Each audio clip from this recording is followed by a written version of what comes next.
হেই families, তো আমি ইন্দ্রিলা আবার চলে এসেছি তোমাদের সঙ্গে বাকি কাফের গাঁওয়ের সেকেন্ড ডে আমরা যে যে জায়গায় গেছিলাম সেই ব্লগটা তোমাদের সাথে শেয়ার করতে।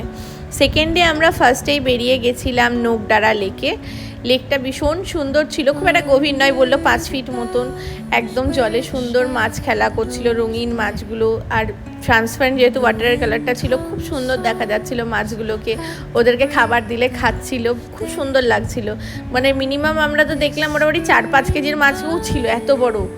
তো ওখানে গিয়ে আমরা প্রথমে সবাই মিলে একটা বোটে নিয়ে বোটিং করেছিলাম। ওটা বোটিংয়ের জন্যই ওই লেকটা আর কি করা হয়েছে, আর্টিফিশিয়াল তৈরি, কিন্তু লেকটা যথেষ্ট বড়, যে খুব একটা ছোট তা নয়।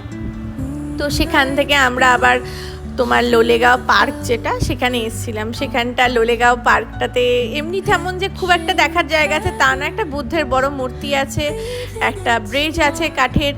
তো ওই কাঠের ব্রিজটা দিয়ে পেরোতে গেলে মানে সেই কী বলবো, দুদিকে নড়বড় নড়বড় নড়বড় নড়বড় করছে, একটা বেশ আলাদাই এক্সপিরিয়েন্স হচ্ছিলো। এরকম ব্রিজে আমি কোনোদিন আগে চাপিনি।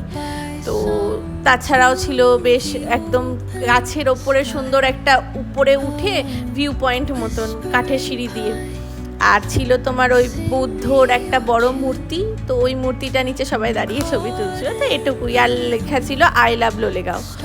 তো তারপর আমরা বেরিয়ে পড়লাম ওইখান থেকে বাড়ি আসার উদ্দেশ্যে। আমাদের 2-3 দিনের ট্রিপ ছিল, তো আমাদের 3rd দিন আমরা বাড়ি চলে এলাম যে ব্রিজটা দিয়ে। ব্রিজটার নাম একটা কি বলেছিল, সুন্দর নাম ছিল, নামটা যদিও ভুলে গেছি। তারপরে আমরা যে রাস্তাটা বললাম, আমরা বাগড়াকেট হয়ে আসছিলাম, তো ওই বাগড়াকোটের রাস্তাটা তোমার মানে এত সুন্দর ছিল, হাইওয়ের রাস্তাটা। আমরা যদি আগে জানতাম যাওয়ার সময়তে, তাহলে আমরা ওই পানবুদারা ফরেস্ট হয়ে হয়তো যেতাম না, কারণ কি ওই দিককার রাস্তাটা ভীষণ খারাপ ছিল। আর এই রাস্তাটা হাইওয়ে তো খুব ভালো ছিল, আর চারিদিকে এত সুন্দর সিনিক বিউটি, মানে গাড়ি চালাবে না পাশে পাহাড় দেখবো, ওই বিউটিগুলো দেখবো। আর তাছাড়া যেদিন আমরা ফিরছিলাম সেদিন ঈদ ছিল, চারিদিকে ওই জন্য রাস্তায় ভীষণ ছবি তোলার ভিড় ছিল। ঈদে সবাই ঘুরতে বেরিয়েছিল রং বেরঙের পোশাক পরে, খুব সুন্দর লাগছিল।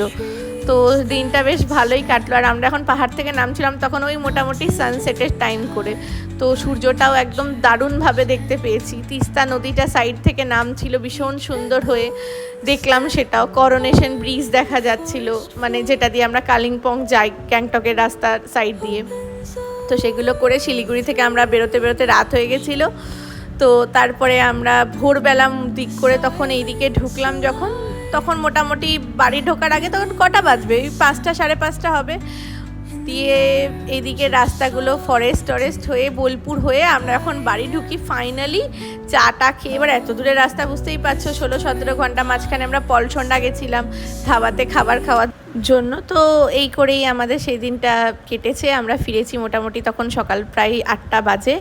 তো চারিদিকে সুন্দর গড় জঙ্গল দেখতে দেখতে আমরা বাড়ি ঢুকে পড়েছি। আর আমাদের এই ট্রিপটা ভীষণ সুন্দর ছিল। তোমাদের কেমন লাগলো প্লিজ জানিও, লাইক শেয়ার আর সাবস্ক্রাইব করে দিও ভালো লাগলে।